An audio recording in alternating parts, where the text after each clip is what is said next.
Hello and welcome to this video. In this video, you will learn how to create conditional columns. Conditional columns are columns that are created based on the values in another column. I have got my Power BI desktop file opened, and on the right here, I've got a bunch of queries that are imported from a Microsoft Access database file. So I'm going to open up these queries inside my Power Query editor.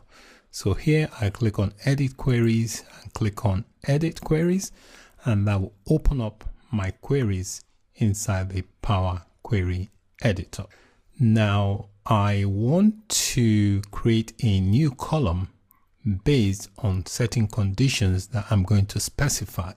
So you can specify one or many conditions inside an if-else type of statement. So I've got this column selected inside this query called Geography. So I click on this Add Column tab, and underneath I've got Conditional Column. So I click on that, and that will open up the Conditional Column option. So here it's asking for a name, so you give it a name. So I'm just going to call this customer locations for short, and then the if statement, just like you use normal if statement in programming, you can also use that here in Power BI.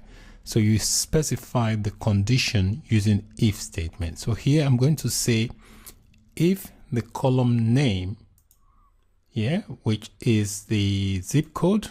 So I'm going by the zip code because that's the column I've got highlighted. So if the zip code begins with, so you can specify whatever parameters. I'm going to say begins with. Let's assume the zip code is 908.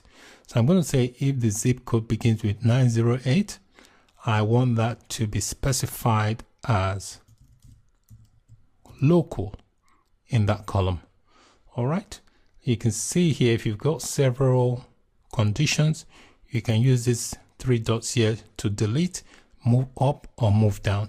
So the order in which you specify the condition, that is the order in which the query will be executed. So you can add another rule. So I'll click Add to add another rule. I will say else if, this is the second condition, if the zip code, I'll say begins with, let's just say 98 this time.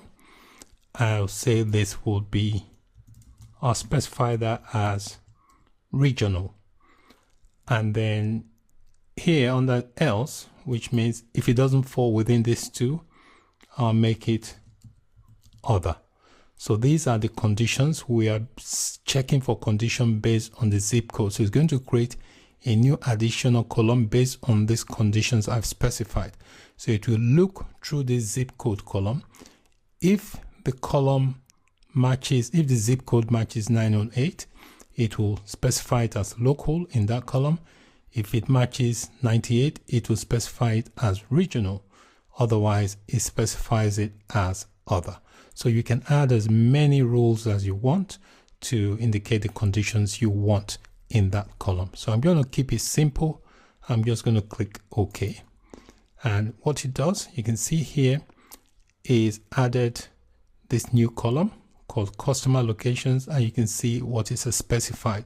So you click on the drop down here, you can see here it tells you that it's only got two options. It's just telling you here that it's not complete. You can load more. So I'm going to click on load more to load more data. You can see it's loaded all.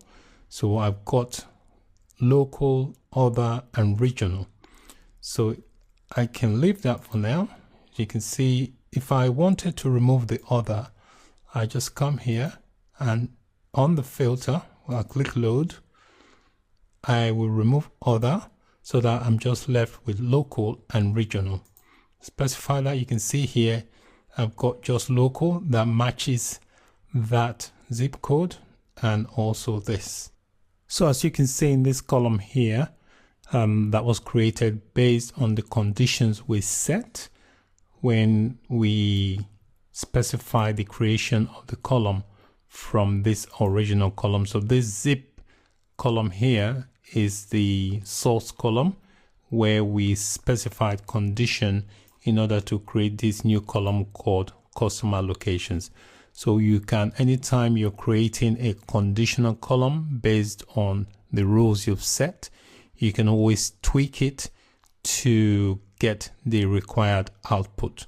So based on the condition I set, the output gave me this content, so this data. So you can always filter if you want to. So if I wanted to remove, for example, the regional data, I can go back into my filter and just remove that option so that it displays only local zip code that I have specified.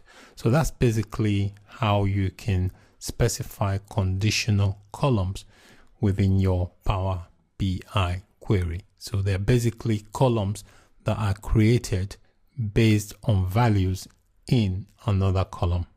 Thank you so much for watching. Bye for now.